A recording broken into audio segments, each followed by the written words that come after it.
The Sign of 4. Chapter 2. The Statement of the Case. Miss Morstan entered the room with a firm step and an outward composure of manner. She was a blonde young lady. Small, dainty, well-gloved, and dressed in the most perfect taste.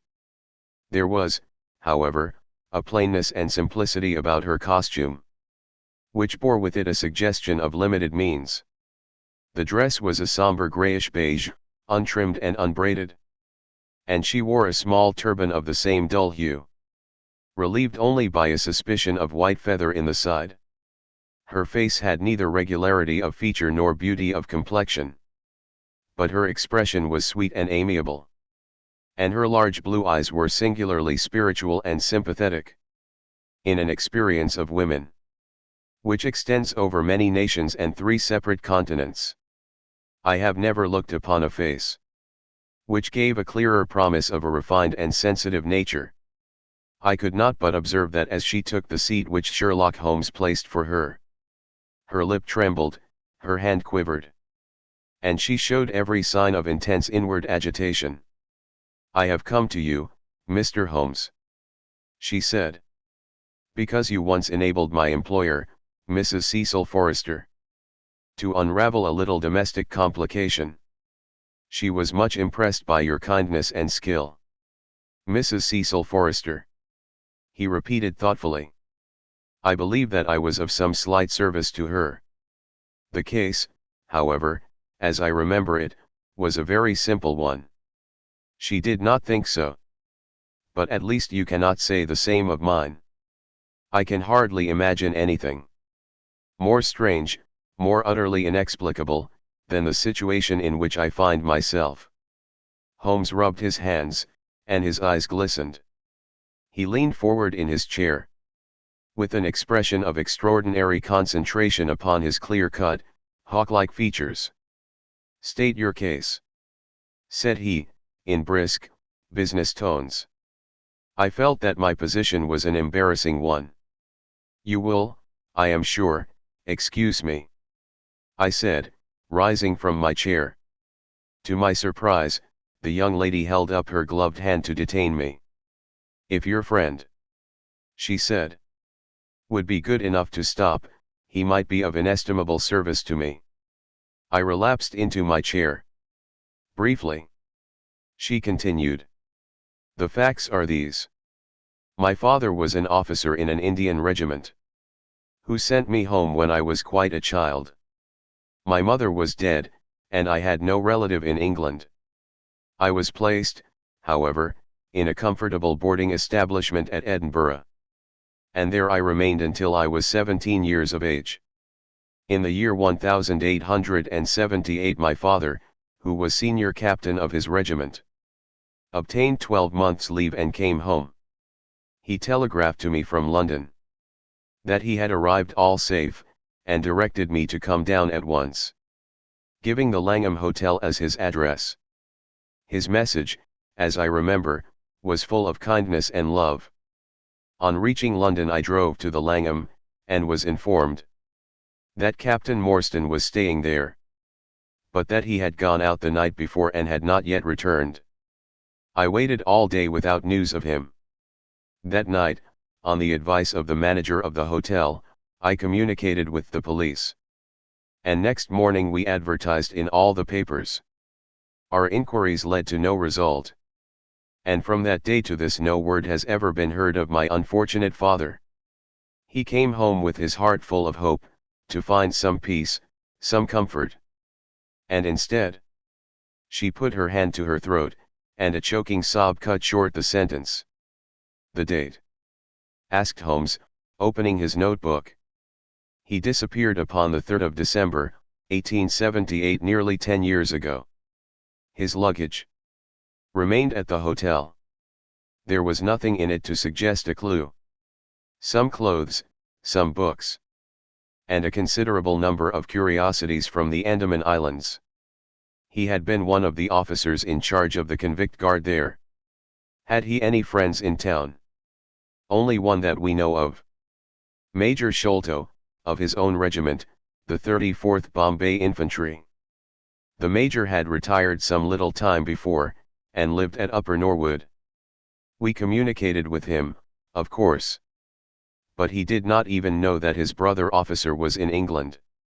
A singular case, remarked Holmes. I have not yet described to you the most singular part. About 6 years ago to be exact, upon the 4th of May, 1882.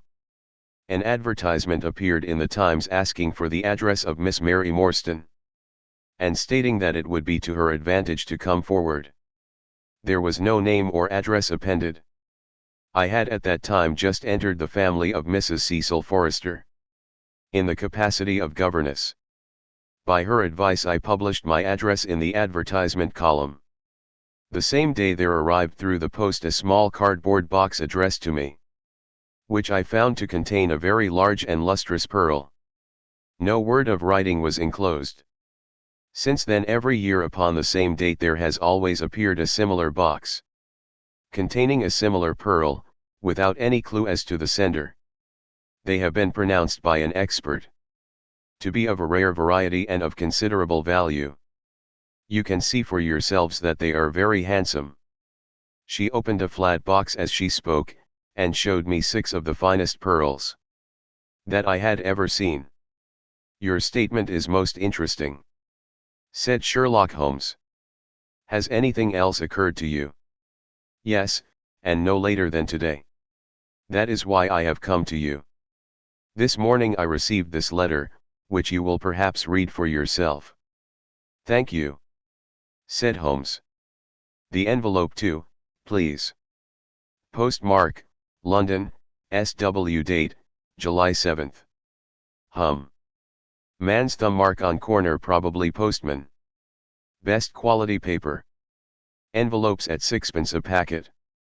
Particular man in his stationery. No address. Be at the 3rd pillar from the left outside the Lyceum Theatre. Tonight at 7 o'clock. If you are distrustful, bring 2 friends. You are a wronged woman, and shall have justice. Do not bring police. If you do, all will be in vain. Your unknown friend. Well, really, this is a very pretty little mystery. What do you intend to do, Miss Morstan? That is exactly what I want to ask you. Then we shall most certainly go. You and I, and yes, why, Dr. Watson is the very man. Your correspondent says 2 friends. He and I have worked together before. But would he come? She asked, with something appealing in her voice and expression. I should be proud and happy, said I, fervently, if I can be of any service. You are both very kind, she answered. I have led a retired life, and have no friends whom I could appeal to. If I am here at 6 it will do, I suppose. You must not be later, said Holmes. There is one other point, however. Is this handwriting the same as that upon the pearl box addresses? I have them here, she answered, producing half a dozen pieces of paper. You are certainly a model client. You have the correct intuition. Let us see, now. He spread out the papers upon the table, and gave little darting glances from one to the other. They are disguised hands, except the letter, he said, presently. But there can be no question as to the authorship. See how the irrepressible Greek E will break out, and see the twirl of the final S. They are undoubtedly by the same person. I should not like to suggest false hopes, Miss Morstan. But is there any resemblance between this hand and that of your father? Nothing could be more unlike. I expected to hear you say so. We shall look out for you, then, at 6. Pray allow me to keep the papers. I may look into the matter before then. It is only 3:30. Au revoir, then. Au revoir, said our visitor. And, with a bright, kindly glance from one to the other of us, she replaced her pearl box in her bosom and hurried away. Standing at the window, I watched her walking briskly down the street, until the grey turban and white feather were but a speck in the sombre crowd. What a very attractive woman, I exclaimed, turning to my companion. He had lit his pipe again, and was leaning back with drooping eyelids. Is she? He said, languidly. I did not observe. You really are an automaton, a calculating machine. I cried. There is something positively inhuman in you at times. He smiled gently. It is of the first importance, he said, not to allow your judgment to be biased by personal qualities. A client is to me a mere unit, a factor in a problem. The emotional qualities are antagonistic to clear reasoning. I assure you that the most winning woman I ever knew was hanged for poisoning 3 little children for their insurance money. And the most repellent man of my acquaintance is a philanthropist who has spent nearly $250,000 upon the London poor. In this case, however, I never make exceptions. An exception disproves the rule. Have you ever had occasion to study character in handwriting? What do you make of this fellow's scribble? It is legible and regular, I answered. A man of business habits and some force of character. Holmes shook his head. Look at his long letters, he said. They hardly rise above the common herd. That D might be an A, and that L an E. Men of character always differentiate their long letters, however illegibly they may write. There is vacillation in his K's and self-esteem in his capitals. I am going out now. I have some few references to make. Let me recommend this book, one of the most remarkable ever penned. It is Winwood Reade's Martyrdom of Man. I shall be back in an hour. I sat in the window with the volume in my hand. But my thoughts were far from the daring speculations of the writer. My mind ran upon our late visitor. Her smiles, the deep rich tones of her voice, the strange mystery which overhung her life. If she were 17 at the time of her father's disappearance, she must be 27 now. A sweet age, when youth has lost its self-consciousness and become a little sobered by experience. So I sat and mused, until such dangerous thoughts came into my head that I hurried away to my desk and plunged furiously into the latest treatise upon pathology. What was I? An army surgeon with a weak leg and a weaker banking account, that I should dare to think of such things? She was a unit, a factor, nothing more. If my future were black, it was better surely to face it like a man than to attempt to brighten it by mere will-o'-the-wisps of the imagination.